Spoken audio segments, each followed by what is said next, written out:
Shabbat Shalom, amados hermanos. El Eterno les bendiga, les guarde. Bueno, tenemos una vez más el privilegio de poder estar acá compartiendo con ustedes. El Eterno nos ha sido bueno y nos ha permitido venir una vez más y poderles ver a mi esposa, a mis hijas. Bueno, está mi sobrino hoy con nosotros también.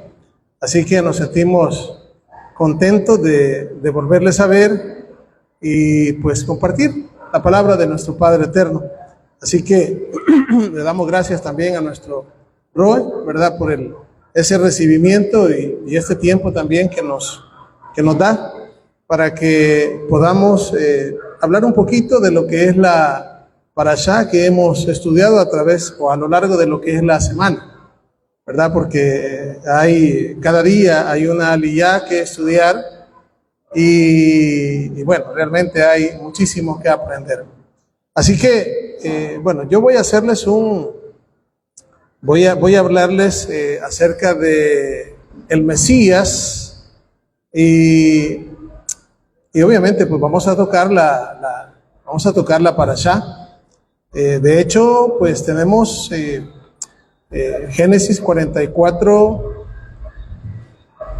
18, que es ahí donde comienza la parashá que hemos estudiado durante la semana.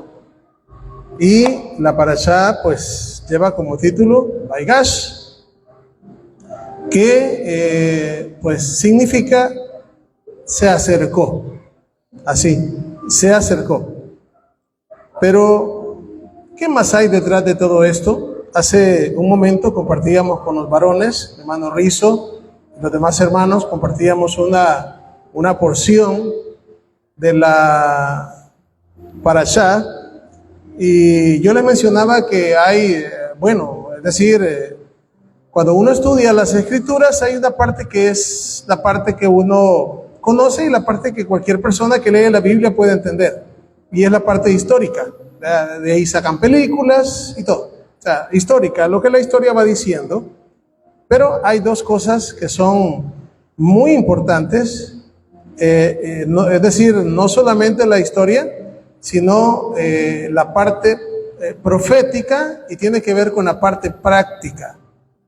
De hecho, la revelación de la parte profética tiene que ver con la práctica que nosotros llevemos a cabo de lo que nosotros aprendemos. Es decir, a medida que nosotros vayamos practicando y que vayamos viviendo la Torah, viviendo la palabra, a esa medida también el Padre nos va a ir revelando los secretos, nos va a ir dando,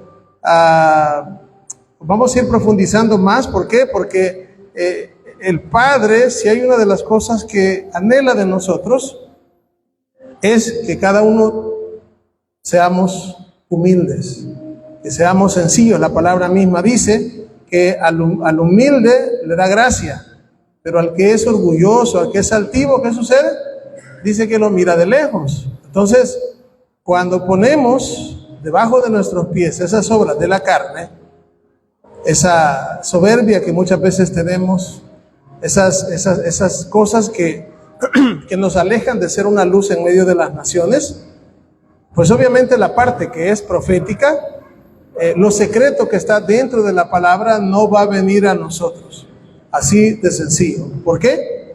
Porque la palabra nos dice de que hay cosas ocultas. De hecho, Proverbios 25:2 dice que la honra del rey es encubrir un asunto. La honra del rey. Y se dice que, vamos a ver si no me quiero equivocar con el pasaje, pero dice que el Eterno lo que hace es encubrir un asunto. Y la honra del rey, me parece que dice, es escudriñarlo. O sea, el Eterno esconde asuntos aquí, y solo para tener bien correcto y no equivocarme, voy a ir a las escrituras.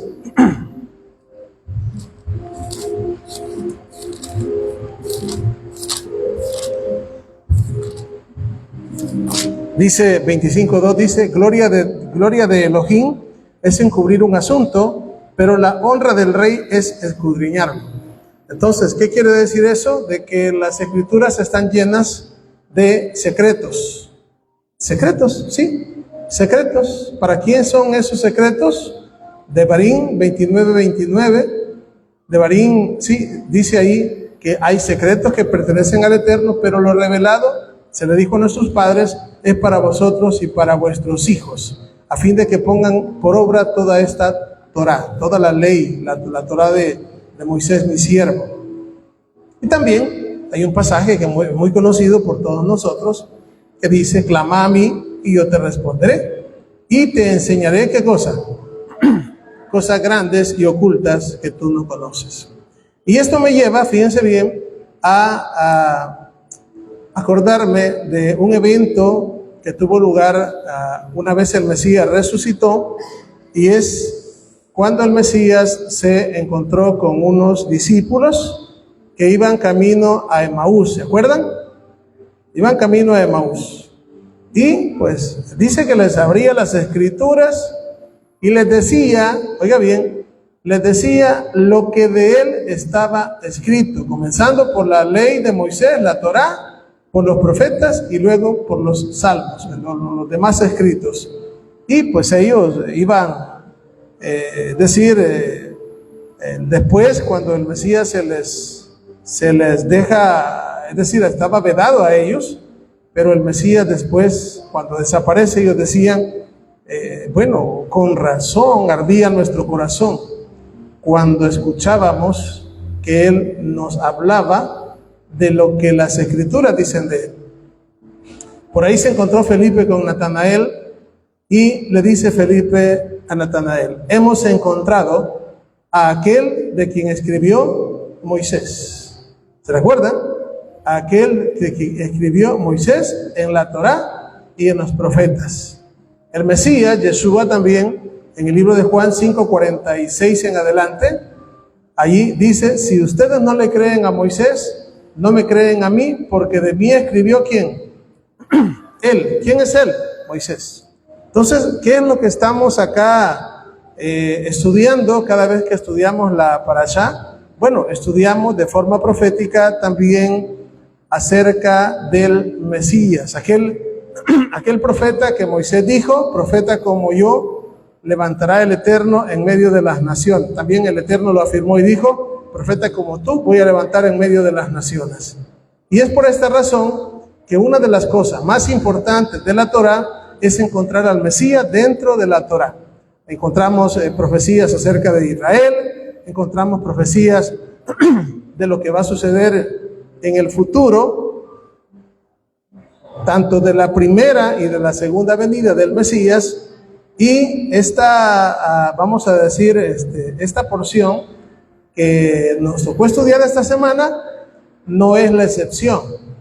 De hecho, son, si no me equivoco, desde la Parashá número 9, la 10, creo que es desde la 9. La 9, la 10, la 11, la 12, todas estas parashot, desde el capítulo 37:1, se nos viene hablando acerca de la historia de la familia de Jacob. Y justamente, inmediatamente después de decir, esta es la historia de la familia de Jacob, creo que es la Parashat Toldot, si no me equivoco, que es generaciones, comienza a hablar acerca de Yosef. Y era Yosef de 17 años y comienza a contarnos acerca de Yosef. Por excelencia, Yosef, fíjense bien, en la Biblia es una figura de el Mesías. Yosef es por excelencia la figura de quién es Yeshua, de quién es el Mesías. Yosef. Obviamente hay otros personajes como Moshe, como Yehoshua, podemos, como Isaac, ¿verdad? Que representan al Mesías, pero no hay, para mí, alguien quien defina de una forma más profunda quién es el Mesías, como lo es la figura de Yosef. De hecho, a Yosef se le llama dentro de lo que nuestros hermanos judíos hablan, se le llama Yosef Hatzadik, o sea, Yosef el justo. Y bueno, realmente con mucha razón. Cuando comenzamos la parashá en el 44:18, la parashá nos dice, voy a leer el verso 18, lean conmigo, 44:18 del libro de Génesis, Bereshit. Dice, entonces Yehudá se acercó a él y dijo, ay, Señor mío, te ruego que permitas que hable tu siervo una palabra en oídos de mi Señor y no se encienda tu enojo contra tu siervo, pues tú eres como Faraón. De hecho, esta porción tiene como Haftará, que es la parte de los profetas, Ezequiel capítulo 37, verso 15 en adelante. ¿Y de qué habla Ezequiel capítulo 37, verso 15 en adelante? Que es la parte de los profetas que se estudia. Haftará significa complemento. Es el complemento de la Torá que está en los Neviín, en los profetas. Y en Ezequiel capítulo 37, del 15 en adelante, se nos habla de la unión del palo de José con el palo de Judá.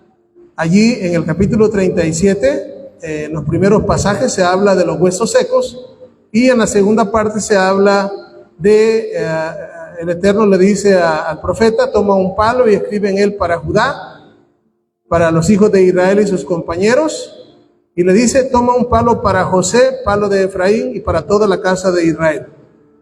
Y después de decir esto, de hecho es importante porque le dice, toma un palo y escribe, y aparece ahí el nombre José, para José, y el otro para Judá. ¿Por qué? Porque José y Judá son dos de nuestros patriarcas que tienen un papel muy importante acá en la Torá. José se va a convertir en una multitud de naciones. Cuando hablamos de José, hay una bendición, si se acuerdan, Abraham le dio la bendición a Isaac, Isaac se la dio a Jacob, Jacob se la dio ahí vemos ahí una división. ¿Por qué? Porque la bendición que se le dio o lo que se le dijo a Abraham es, en ti serán benditas todas las naciones de la tierra. De hecho, se lo dijo eso en Génesis capítulo 12, en Génesis capítulo 22 se le dijo, en tu simiente serán benditas las naciones de la tierra, a Abraham. A Isaac se le dice en el capítulo 26 de Génesis, en ti serán benditas todas las naciones de la tierra. Y a Jacob en el capítulo 28 se le dice, en ti y en tu simiente serán benditas todas las naciones de la tierra. Cuando se le dice en ti y en tu simiente, está diciendo que hay dos bendiciones. Una bendición que es la bendición que se le dijo a Abraham, que su será, la palabra hebrea es será, que es simiente, descendencia. Tu simiente será como las estrellas y como las arenas que están a la orilla del mar. O sea, esa es una de las promesas. Y la otra es que de tu simiente vendría el Mesías. Fíjense bien, la simiente prometida es el Mesías. Esa simiente prometida viene a través de Abraham, Isaac, Jacob, y luego de Jacob viene para Judá, y luego de Judá viene para Fares o Pérez, que significa brecha. Y de ahí pues encontramos la genealogía en Mateo capítulo 1, ahí se nos habla de toda la genealogía hasta el Mesías.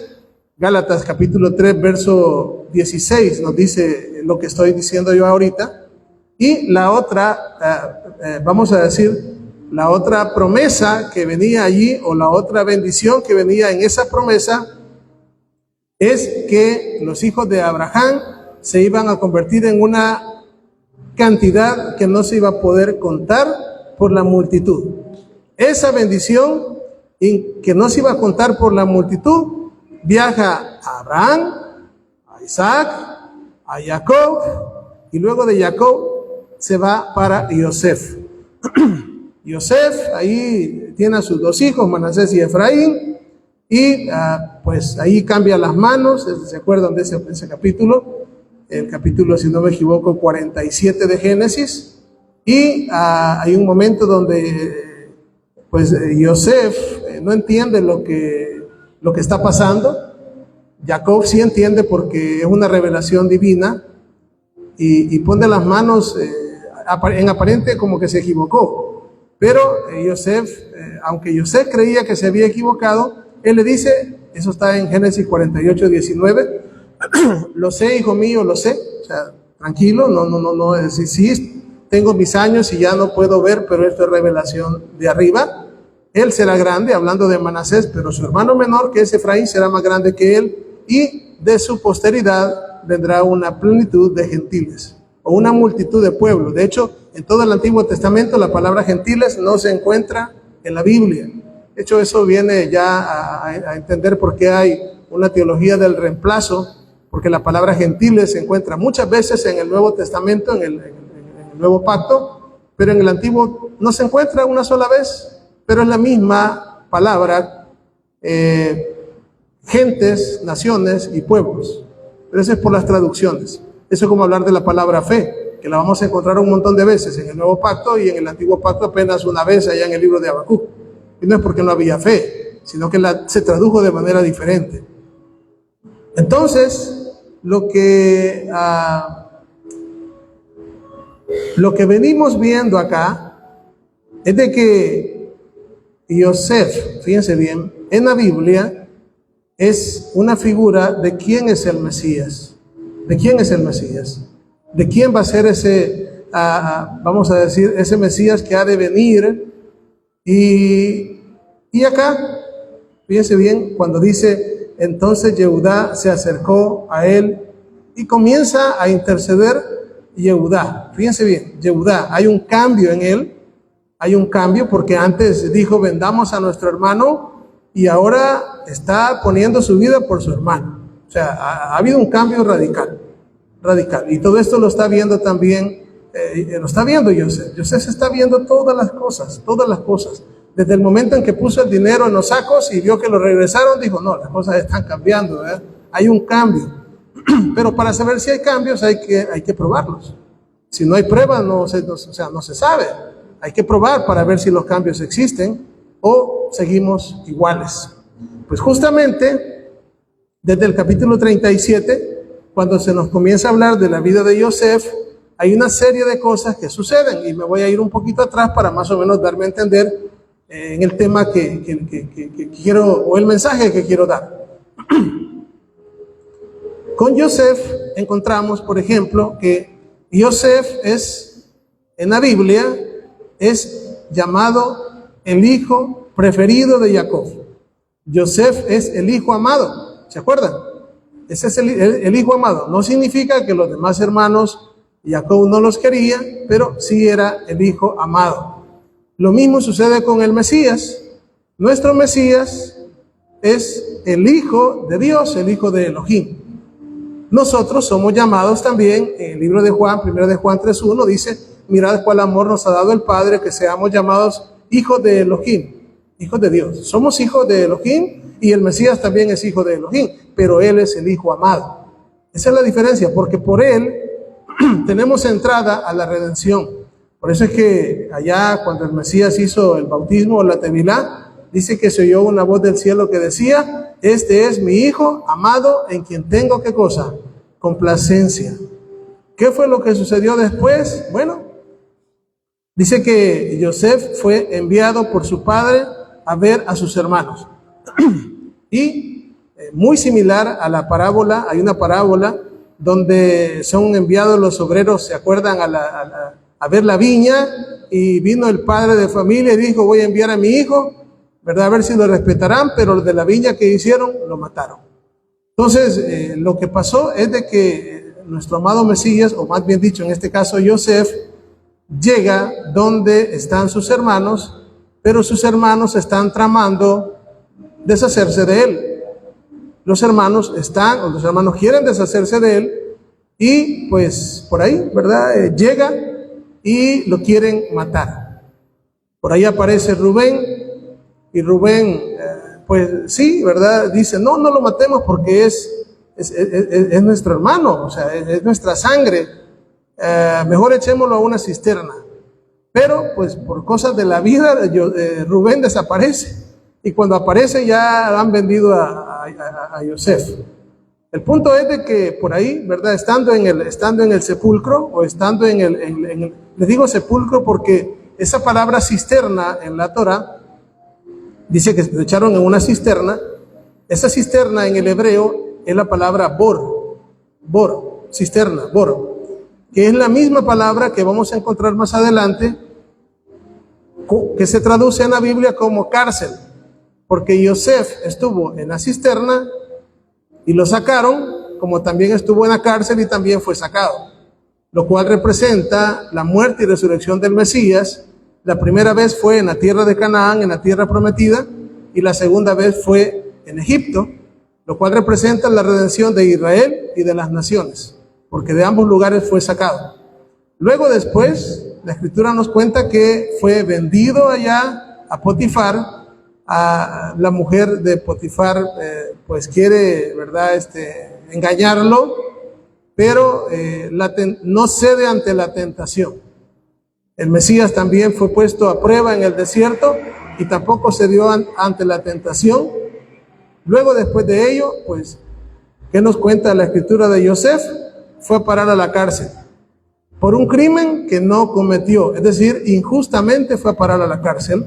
De la misma forma, el Mesías, todo lo que pasó, lo pasó de forma injusta, es decir, de hecho le hicieron un juicio injusto, pero al final pues fue puesto en el madero. Todo tenía un propósito, de la misma forma que al final Yosef les dice a los hermanos, todo esto lo ha hecho el Eterno, ustedes no han sido los que me vendieron, sino que al final es para la preservación de la vida de ustedes y de todos, porque no solamente Yosef salvó a sus hermanos, sino que también compró a todos no solo los egipcios, sino que de todas las naciones que venían, porque ya no tenían que ofrecerle. Al final se vendieron ellos mismos y Yosef los compró a todos. Entonces, estando allí en la cárcel, de hecho, hay un momento donde está, por ahí se presenta un copero y un panadero, ¿se acuerdan? Y cada uno, pues por ahí vienen y le cuentan un sueño a Yosef.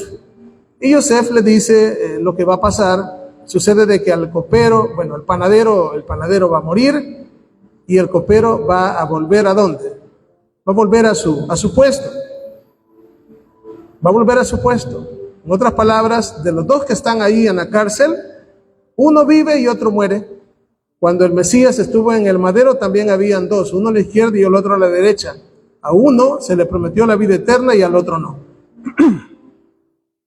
Cuando el faraón comienza a tener los sueños, estos sueños, que ustedes ya los conocen, de las vacas gordas y de las vacas flacas, y también acerca de las espigas, ¿verdad?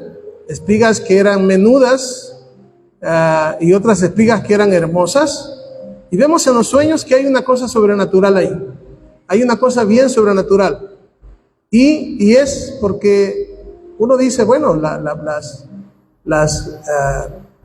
cuando hablamos de las vacas, ¿alguna vez usted ha visto una vaca comiendo carne de vaca? Las vacas no comen vacas, las vacas que comen zacate, comen vegetal, comen, o sea, son vegetarianas, ¿verdad? O sea, de ahí vemos lo primero, una cosa mera extraña. Y por otro lado también las espigas, que estamos hablando del mundo vegetal, podemos hablar de flores, podemos hablar de hecho se dice que hay plantas carnívoras, ¿verdad? Hay algunas que atrapan unos mosquitos, pero nunca he visto o oído de una planta que se coma otra planta. O sea, totalmente los sueños eran sobrenaturales. Lo cual, Yosef es llamado, fíjense bien, es llamado, y es justamente ahí cuando se acuerda, porque hubo por ahí el copero, ¿se acuerdan? ¿Qué le dijo Yosef? Cuando se cumplan los sueños, ahí te acuerdas de mí. La Escritura dice que él se olvidó, pero en realidad es el Eterno el que hizo que se olvidara, y que se acordara hasta el momento propicio y exacto. Es decir, no es como dicen por ahí, Dios tarda pero no olvida. El Eterno el Eterno, Él llega en el momento preciso, ¿verdad? Ni tarde ni temprano, sino en el momento justo. Y en el momento preciso se acordó.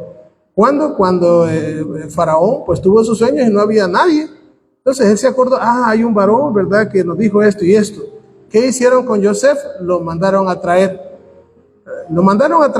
Y pues, ¿qué sucede con Yosef? Yosef le declara el sueño y le dice lo que debe de hacer. Increíble, fíjense bien la humildad de Yosef, increíble, porque él está diciéndole a Faraón lo que significa, esto significa que van a venir 7 años de abundancia, pero luego van a venir 7 años de escasez. Así que, y una de las cosas que le dice es, provéase Faraón de un varón sabio. Vean qué cosa, ¿no? Provéase Faraón de un hombre sabio, ¿verdad? Alguien que lo ponga ahí a las finanzas y que vea, que ordene todas las cosas. Pero Yosef no estaba pensando en él. ¿O creen que Yosef estaba pensando en él? Ya va a decir que yo, ¿verdad? A mí. No. El Mesías tampoco pensó en sí mismo. Igual que Yosef. Yosef no estaba pensando en él mismo. El Mesías no estaba pensando en él mismo. El Mesías estaba pensando en nosotros. Cuando Él murió, cuando Él sufrió, Él nos tenía en mente a nosotros, a todos nosotros y a todas las generaciones antes y después de nosotros. Porque así dice la Escritura, así dice la palabra, que Él, como un verdadero amigo, dio su vida por los amigos. Así dice, ¿verdad? El verdadero amigo es aquel que da la vida por los amigos. Después de ello, vemos, y le digo esto pues porque es diferente la actitud de una persona como Amán. ¿Se acuerda de Amán? No, ahí la cosa era diferente. ¿Por qué? Porque Amán, no, él, por ahí le habló el rey Asuero y le dijo, mira, ¿qué le vamos a hacer? Mira, ¿qué hay que hacerle a un hombre que, verdad, el rey quiera honrar, ¿verdad? Entonces, ¿qué dijo Amán? Pues ¿a quién me van a honrar más que a mí, verdad? Y dijo, hay que subirle en un caballo, ponerle la corona real, ponerle la vestidura real. Y cuando menos sintió, vino la sorpresa. Tanto Yosef como Amán ya recibieron sorpresas, pero la sorpresa de Amán no la quiero yo. La sorpresa de Yosef fue diferente, porque la sorpresa de Yosef fue, ¿a quién hallaremos acá que tenga el espíritu del Eterno sino a él, a Yosef? En cambio, con Amán fue al revés. ¿Por qué? Porque le dijeron, ve y haz eso con Mardoqueo, que era quien él odiaba. Es decir, como decimos, el tiro le salió por la culata. Es decir, las cosas le salieron al revés. Una vez, Yosef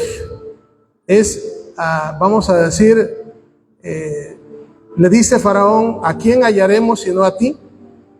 Para que viene y comience a decir una serie de cosas de Yosef. Por ejemplo, dice, hay una expresión que aparece en la Torah y es la palabra abrea, así que los eruditos dicen, y esta palabra no sabemos si es hebrea o es egipcia, se los digo, allá abrea, porque así dijo Faraón, abrea. Entonces hay opiniones que dicen que esa expresión significa que José era puesto por padre y consejero, así, padre y consejero del hebreo. Pero hay otros que dicen que es egipcio y que significa que toda rodilla se doble delante de Yosef. Entonces, si es hebrea, pues el Mesías es llamado padre y consejero también. ¿Se acuerdan? Príncipe de paz. Y si es egipcia, pues también allá en las Escrituras dice que toda rodilla se doble delante de él. Entonces, es decir, el Mesías comienza vamos a decir, a gobernar Egipto a la edad de los 30 años. El Mesías también comienza su ministerio a la misma edad de los 30 años. Y a Yosef le entregan todo. El segundo carro le dice en todo, o sea, tú tendrás autoridad en todo, solamente en el trono seré yo mayor que tú. Le dan toda la autoridad. así como el Mesías, recibe también toda la autoridad en los cielos y en la tierra. De hecho, David dijo, y esto lo dijo David en el libro de los Salmos, y el Mesías lo citó, cuando David dijo, está en los Salmos, siéntate a mi diestra, hasta que ponga a tus enemigos debajo de sus pies. Dijo el Señor a mi Señor, eso está en los Salmos. Primero aparece el nombre en hebreo, dice, dijo Yud-Hei Bau-Hei, el nombre del Eterno, y luego dice, a mi Señor. Allá no aparece Yud-Hei Bau-Hei, sino que aparece Adoni, que es una referencia al Mesías, porque al Mesías le están preguntando, ¿eres tú descendiente de David o David es tu padre? ¿Quién es mayor? Y él se toma de ese pasaje para decirles, y al final ellos se quedaron callados. Entonces, ¿cómo decir?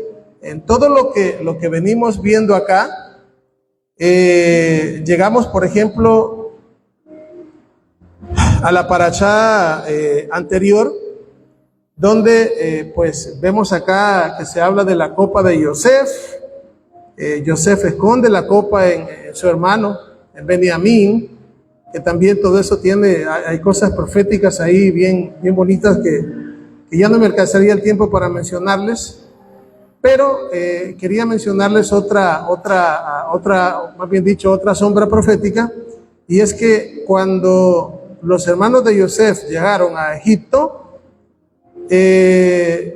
Yosef los esperaba. Él sabía que iban a llegar, y obviamente él estaba vestido ¿como hebreo?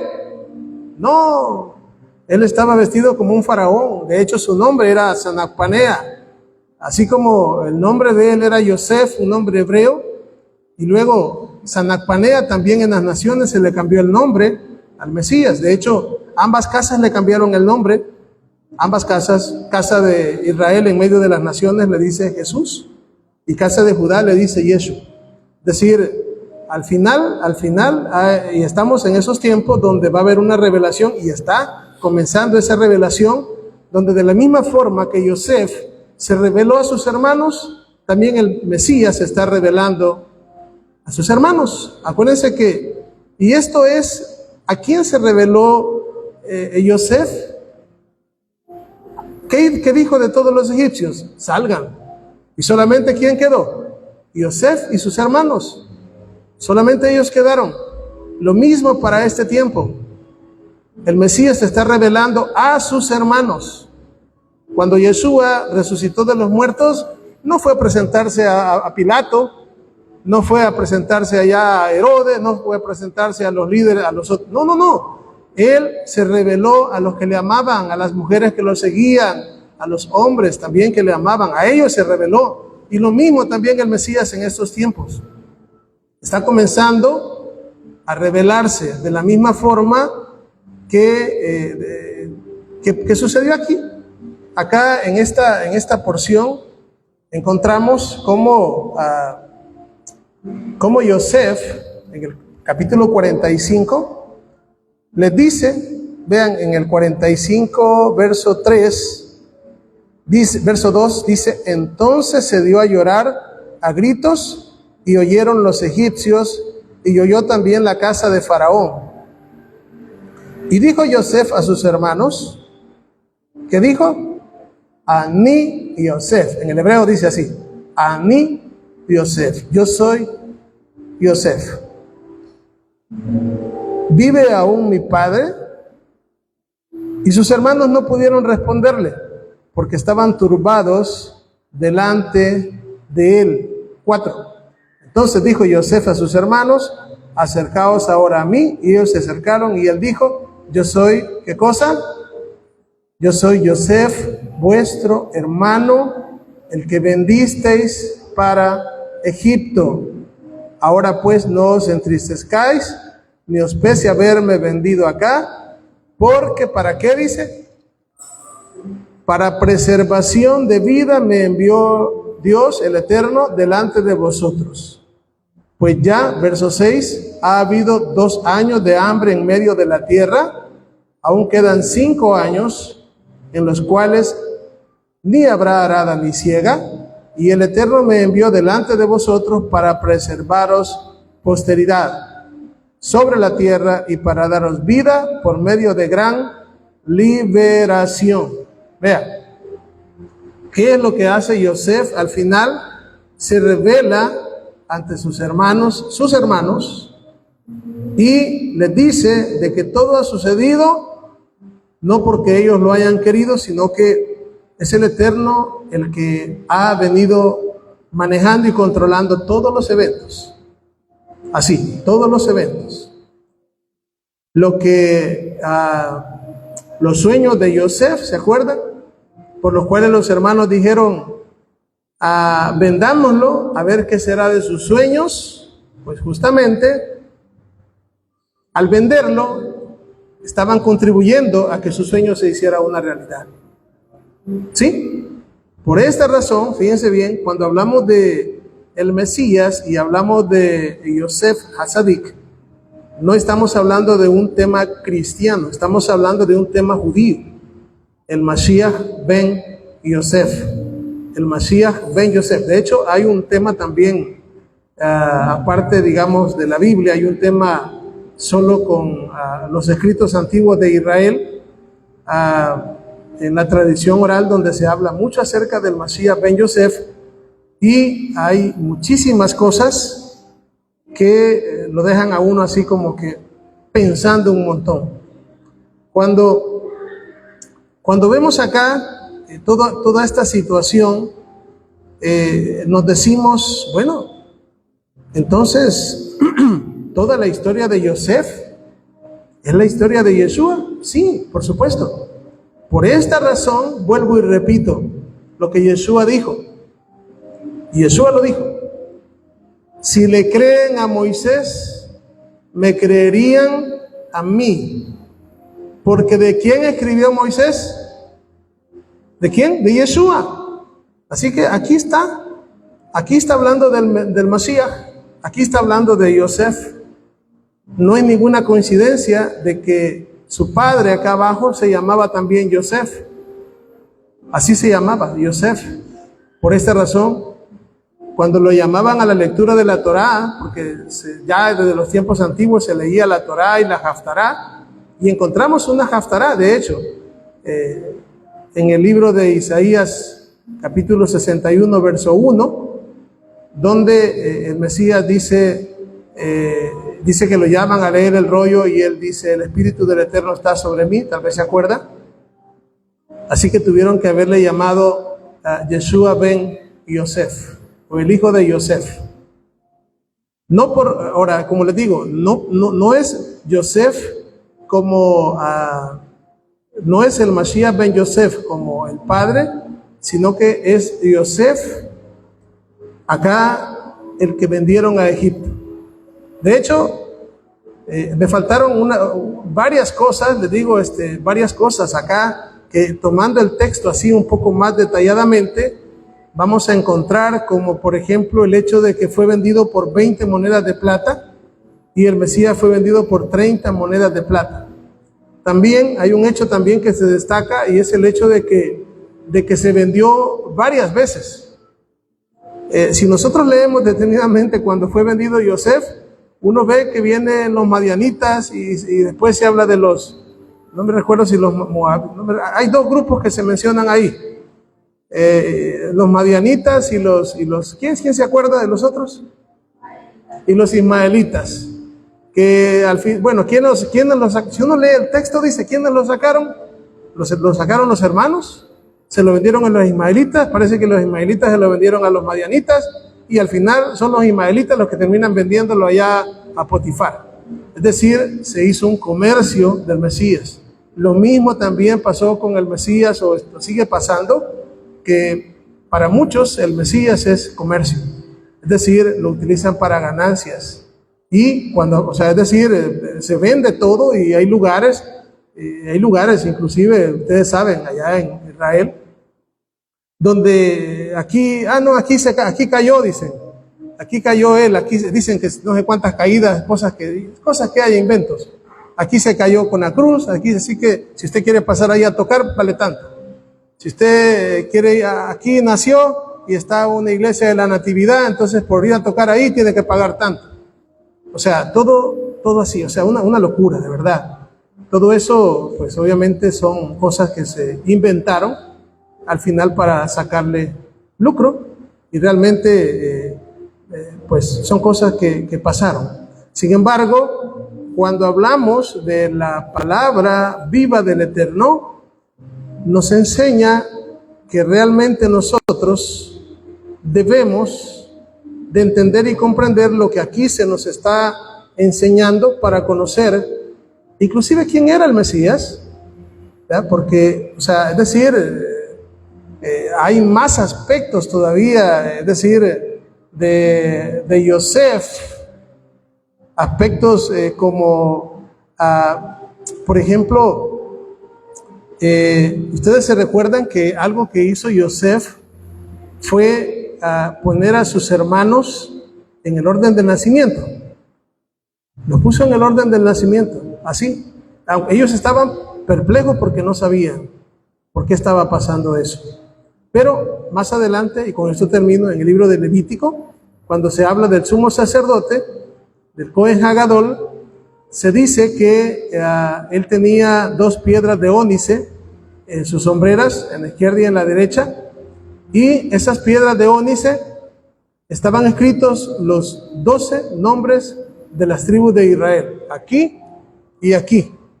Y no hay ninguna coincidencia que las piedras que tenían acá en el pectoral, la piedra que era la piedra de Yosef, también era una piedra de ónice, la misma piedra. Es decir, hablando del sacerdocio de Melquisedec, hablando del Mesías como sumo sacerdote, y esa justamente es por el momento la misión del Mesías, mientras Él regrese, porque cuando Él regrese ya no va a venir como dice Zacarías 9:9, montado en pollino de asno, sino que va a venir a regir con vara de hierro. Así que, bueno, realmente ha sido una breve reflexión acerca de lo que es la historia de Yosef y cómo podemos hilvanar, ¿verdad? O más bien dicho, quizás entender un poquito más acerca de quién es nuestro Mesías. Bendito el Eterno. El Eterno les bendiga, el Eterno bendiga su palabra y Shabbat Shalom. Au.